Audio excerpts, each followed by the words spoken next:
MMA Locker Room here with Pick Dawgz, and I'm going to be going over this week's UFC card, headlined in Saudi Arabia with Robert Whittaker taking on Aliskerov. We have about 11 fights to talk about. It's going place in Saudi Arabia. It's going to be taking place early, too, about 9 a.m. Pacific time around here. So let's go ahead and get it started, man. But before we do, hey, last week, we had a good week, man. We went 8-3 on our predictions. We lost the parlay because we included that favorite. I did say, man, watch out, he could lose by submission, but my bets was already made. So, try to go perfect this week, though. But, hey, man, told you guys, Tashua Tara, minus 170. That was my best bet. Nope, wasn't my best bet. Miles Johns, minus 130, was probably my best bet.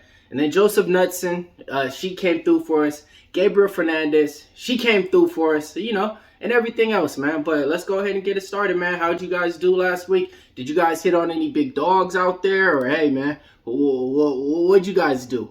But regardless of the UFC, got some other stuff to talk about. Boston Celtics is the champion, so let's go ahead and, try to give you guys some championship picks over here. Hey, everybody, smash that like button for us one time. If you guys want to see a little bit more of my interviews and content, check us out over there at Pick Dawgz. That's where we got everything exclusive for you. All right, man. First fight of the night.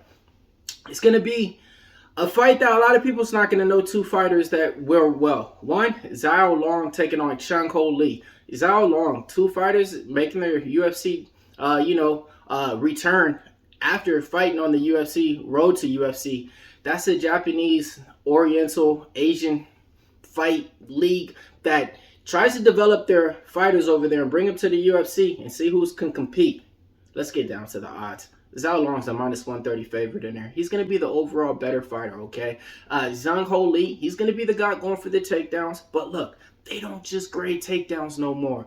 I actually was going to be looking at Chang-Ho Lee earlier on, but now after watching more tape study, I gotta go with the more experienced fighter. He already fought in the Dana White Contender Series. He's been out to Vegas. He knows how the crowd is. He knows what to do now to get that contract to win. And I think he's the overall better striker on the feet. So if it goes to the scorecards, I think he's gonna have more value. And I wouldn't be surprised if he can mix in a few takedowns on his own. The pick's gonna be Xiao Long, minus 120. That's gonna be the play for me. Next fight taking place. Magomed Gadzhiyasulov, man, 8-0 taking on Brandon Ribeiro. All right, man. Magomed is a minus 330 favorite, but I like him, man. His striking's top tier. He's a technical fighter out there. He can mix in the wrestling too.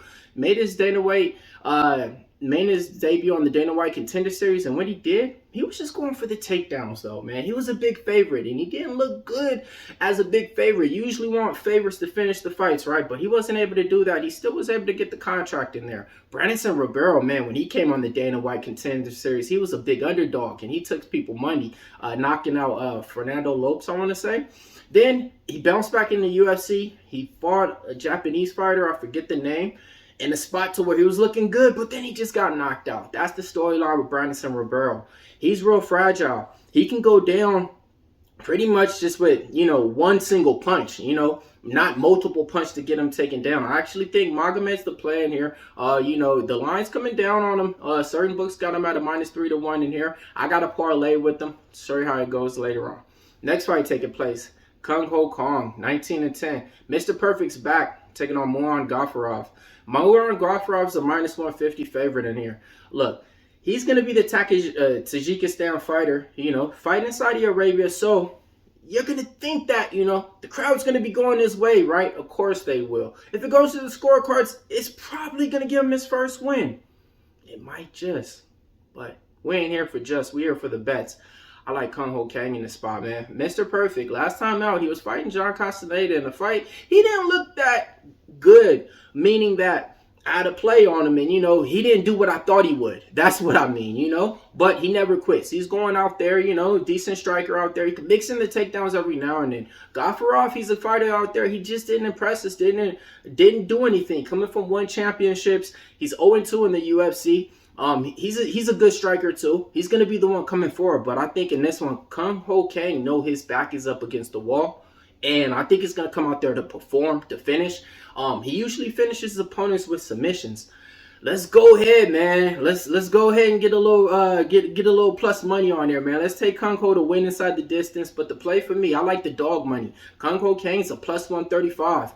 Kyung-Ho Kang is my dog out the dog cage. Let's go, man. He's out there, man. I think he's going to be able to get the win. Like I said, Mr. Perfect is his name for a reason out there. It's kind of because he does everything perfectly out there. Let's go ahead. Third round of decision. Kyung-Ho Kang gets the win in that one. That's my prediction. Next fight taking place. Riyadh Fakhretdinov, 21 wins, 1 loss, taking on Nicholas Dalby. Riyadh Fakhretdinov's minus 350. Nicholas Dalby is one of those dogs. Plus 280. Nicholas Dalby, he shows up in fights. Now, this is the one thing. If you guys ever want a real underdog to bet on, that's Nicholas Dalby. Some people bet on underdogs because the odds are just too great, and some people bet on him because they just know, man, this guy shouldn't be a dog. I'm not saying that he shouldn't be a dog, but when Nicholas Dalby is a dog, he shows up, man. He didn't surprise a lot of people, man. Wins over Gabriel Bonfim, wins over Wally Alvarez too. Just recently, as of late, that's ringing a bell. He's a guy that pops around with the karate type of style out there. He's gonna have a tall task though, because Riyadh Fakhretdinov, he's the real deal, folks. He comes out there, man. He's trying to go out there to finish an opponent. Last fight out, he went to a draw with Aliskerov dos Santos, So now I think a lot of people's looking at him and saying, oh, what's going on? What's going on? Nothing. You're not going to be able to win every single fight. And, hey, you didn't get a loss in that one. I think he's going to go out there and get the takedowns. And I think he's going to be able to finish him inside the distance. I actually do got a 2-leg parlay with Riyadh Fakhretdinov and Magomedov on there. It was like minus 130, minus 150, I want to say. But yeah, let's keep it going. I think Fakhretdinov gets it done. But this was the one thing. This one hated me to bet against because it was Nicholas Dalby. I hate betting against Nicholas Dalby. Why? Because he's a good dog. I made money with him before when he fought Daniel Rodriguez. Then he took money against me plenty of times, and I probably had people parlayed against him. So, I got to give him his credit. I got to give him his props. But when it all comes down to it, man, he does get dropped a lot in fights. And Riyadh Fakhretdinov, he goes out there. He's going out there to finish, man. So let's go ahead and see. I think Riyadh Fakhretdinov gets it done. Next fight taking place, Muhammad Naimov, 11-2, taking on Felipe Lima. This fight just got put together. Felipe Lima stepping up on short notice. The reason why is because he was supposed to be facing Millz Bagdasarian, and he pulled out because he got hurt.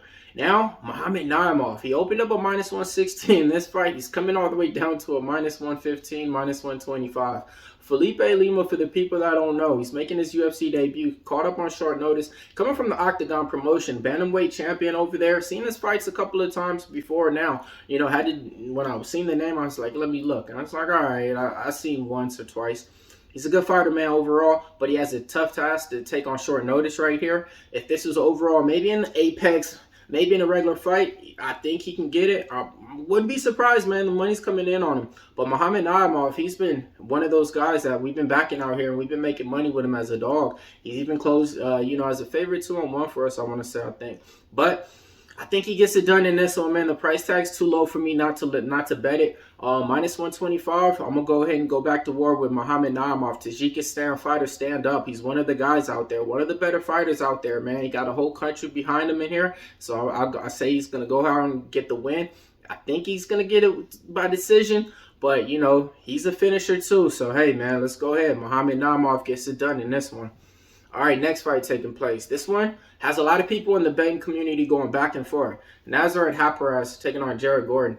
Nazareth's a minus 250 on the books, plus 205 on Jared Gordon. All right, I like Nazareth a lot in this spot. I played him straight, minus 210 when he came out, man. I think this is a tailor-made matchup for him. Jared Gordon is a guy that likes to stand out there and box, but he has the same one, too. He's not adding nothing on, nothing new, right? And Nazareth, he's a guy that's going out there with an offensive game plan. This is the thing.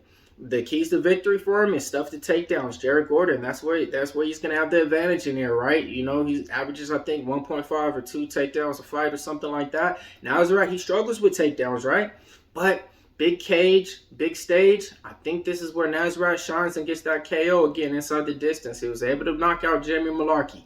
Am I comparing Jamie Mullarkey to Jared Gordon? In a sense, yes, because they both got that same category of being called chinny. So in this one, he might be able to get it done inside the distance, but I played Nazareth straight. Look, I'm not here to discredit Jared Gordon or anything. He's a good fighter in here. But to me, he's just not improving and evolving. Okay. Guess you could say the same about Nazareth, right? No. The difference is he's younger, man. He's going to get better naturally. It's just when he has those big step-ups in the cage, sometimes he doesn't perform. I don't think this is a big step up for Nazareth right here. I think he gets it done. Third round or by decision is the play for y'all. But I like Nazareth straight, man. I played a minus 210. Now he's up to a minus 250. All right, man. That was it for the prelims. Now let's get on to the main card. But before we do, man, I need everybody out there, smash the like button for me. Let's get this up to 200 likes. Last video, I think we sat around 100 likes or so.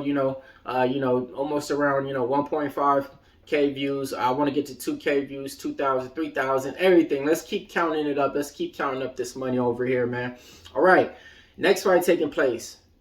You got a good one, man. And it's going down in light heavyweight. Johnny Walker is a minus 110, taking on Oezdemir as a minus 110. All right, let's go down the history. Oezdemir, man, he fought for the belt before. Fought Daniel Cormier. Yes, and before when he was fighting Daniel Cormier, he was going through the division, knocking everybody out. When he was knocking people out, he was going like this, meaning I ain't got time. He's going out there and getting the job done real quick. I was a big Oezdemir fan, man. He was the one guy that I thought he could beat DC. Well, I thought he could just go out there and knock him out, Didn't happen at all, okay? After that, I stuck with him, but he didn't really improve too much, didn't show me too much, Overall, he's still fighting. Johnny Walker, you just can't trust this guy, man. He's going out there, with the game plan, sometimes to point fight, and then sometimes to be reckless. It's like, what Johnny Walker are you going to get? In this spot, it's a minus 110 either way you play it in here. I like Oezdemir in here, man. I think he gets it done. I could go out there and see him getting it done in round 1 or round 2. Johnny Walker, his path to victory, get this past round 2, maybe mix in some takedowns, maybe try to take him down and submit him, who knows. But I think Oezdemir goes out there and knocks Johnny Walker out and wins inside the distance in this one. Next fight taking place. Man, this one got changed around more than like your grandma's living room, man. All right, Shara Magomedov, 12-0, a.k.a. Shara Bullet is back, folks. Back fighting, man, because it's been a while since we've seen him, and he got a lot of hype behind him, man. Now, he was supposed to be fighting Ihor Potieria, he pulled out. He was supposed to be fighting Jordan Lutterbach just as long as, like, a few hours ago, 4 hours ago, as I'm making this video. He pulled out. Now, who's he fighting? I forget the name, man, but it's the same guy that was supposed to be fighting Ikram Aliskerov like a week ago or something like that. I want to say his name's Turkali or something like that. No time to look at any stats on it. I know the story on him. He's a guy that's just going out there. The UFC just trying to feed him to anybody to get a win on. Shara Magomedov, a.k.a. Shara Bullet, man. He's a guy that fights. Listen, unique story. He fights with one eye.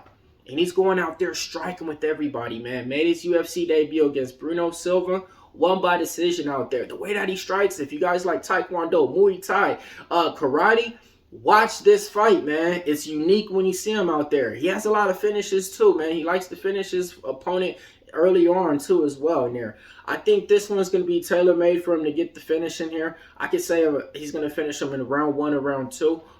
Yeah, man. So let's go ahead, man. I like Shara Magomedov, man. I bet him straight against both of his opponents that he was supposed to be fighting. In this one, I know the line's going to be too high now because it's on literally shorter notice now. It's what? It's Wednesday as we're making this video, and they fight on Saturday morning in Saudi Arabia, and they just got a new opponent. But I think Shara Magomedov gets this one done, folks, in here. He's probably going to be like a minus 500 on the books. Next fight, man. We got a good one, man. Only 3 fights left, man, so go ahead. Let me know. Who you guys betting on this week? Who you guys got your guys' eyes on, man? Any dogs on your guys' card? Let me know. Kevin Gastelum taking on Daniel Rodriguez. Kevin Gastelum, minus 240 on the books, taking on Daniel Rodriguez, plus 200. All right, look, listen, hear me out. Kevin Gastelum, last fight out, took on Sean Brady. And a fight a lot of people thought he was going to win. Not me. I had Sean Brady. Sean Brady got the job done. Kevin Gastelum had the wars with Izzy Adesanya in the 5-round fight, and a few other people too. He's tested, man, but he's fighting at welterweight, and it's a little bit hard for him to make weight. That's always the storyline. I don't think that's really the storyline. I think it's just once you make weight, can you fight at a consistent rate and pace? And we'll see. Because Daniel Rodriguez, he's been fighting at this weight class for a while in here, but he had some time off. The reason why he had some time off, He got knocked out in his last fight, and then you know, he had to take some time off because I guess he got popped with some type of like enhancement or thing like that. You know, everything's going on, so he had a 6-month suspension. But look, this is the thing that I like about Daniel Rodriguez. He's finally taking that time to join a big-time gym. He's over there training at Extreme Couture now. And before that, he was out in Thailand, putting in training camps over there for long, extraneous times for like 1 or 2 months. I think he's going to be new and improved, folks. Give me the dog in this one, man. It's too good for me not to bet on it, man. And Daniel Rodriguez, I got an interview with him probably about a while back ago. If you guys want to see that out, check it out at MMA Locker Room. Just interview it. Just Google it up on YouTube. Interviews Daniel Rodriguez, you know. But Kevin Gastelum does have the path to victory, man. Kevin Gastelum's a clean boxer, and he mixes it up good. Body blows, uppercuts, everything. He can mix in the takedowns when he wants. Daniel Rodriguez is going to be pumping that jab out there. He needs to keep the distance in there. But Daniel Rodriguez, I think he's going to be going for the leg kicks. I don't advise that. I think if he goes for the leg kicks, Kevin Gastelum's going to grab one, take him down. And then if he does, he could probably get ground and pound or sub. So I advise him, pump that jab. Go to the body early. Daniel Rodriguez, D-Rod, look. Go to that body early, bro. It'll be over for you. Easier night. Let's get it done, man. I like the dog money in that one. Next fight taking place, man. Co-main event time. Alexander Volkov, 37 wins, taking on his friend Sergey Pavlovich. It's Russia versus Russia in this one, man. Both these guys trained together in the same gym. One didn't want to really fight the other one. But the contract got sent and the fighter's name got signed. And he was like, all right, man, I got to do it, man. So that's what you got here. But Sergey Pavlovich's a big favorite. Minus 225 on the books. Last time you seen him, he got knocked out against Tom Aspinall. Last time you seen Alexander Volkov, he's been winning in and out, lost, winning in and out, lost. You know, that's the story on him, though. I think Sergey Pavlovich gets this one done. I think this one goes to round 2. He usually wins in round 1. These guys are going to be a little bit more hesitant to throw. I think Sergey Pavlovich is the play, though. All right, main event time. Robert Whittaker taking on Ikram Aliskerov. Robert Whittaker was supposed to be taking on Khamzat Chimaev. He pulled out, got injured. Ikram Aliskerov was supposed to be fighting last week. Now he's fighting. Look, Ikram Aliskerov is the guy that fought Khamzat Chimaev and has a loss to him. Now he's getting on the fast track to fight Robert Whittaker. Robert Whittaker opened up a minus 130. Now he's up to a minus 155. Ikram Aliskerov is a dangerous fighter, man. He goes out there. He can win by knocking you out. He can win by submitting you. I think he has 2 finishes already in the UFC, you know, and he's been able to do it, I think, by KO and by submission. So, you know, multiple paths to win on here. But Robert Whittaker is the guy out there, man. I think people disrespect him on here. I've been back and forth on this fight a lot. And I'm here. I'm with Robert Whittaker for the pick and the prediction. I think he has more ways to win just by if he can get this fight later past the second round. We haven't seen Ikram in there, but he needs to do that, man. He has that karate type of stance that he likes to keep his head low when he throws kicks. He needs to watch out. Ikram could counter him one time and put his lights out, man. Look, it's one of those fights, too. If you're betting on the dog, this is probably going to be the last time you get him at this dog money, man. So it's a good fight, man. And for the odds makers, it's a good one, man. So I'm not going to be too much invested onto it, but I think the pick is going to be Robert Whittaker. I got to go with the guy that was a champion that I know that I've seen before. All right, man, let's give you guys a parlay, man. A parlay to play, man. I'll give you the same one that I did, man. So let's go ahead. I'm going to take Magomed and Renat Fakhretdinov. That'll be my 2-leg parlay. Plays that I like on there, you guys already know. Let's go ahead, man. Let's hit the like button. Let's hit the comments. MMA Locker Room here at Pick Dawgz. Let me know exactly who you guys are betting on. UFC, bet with me.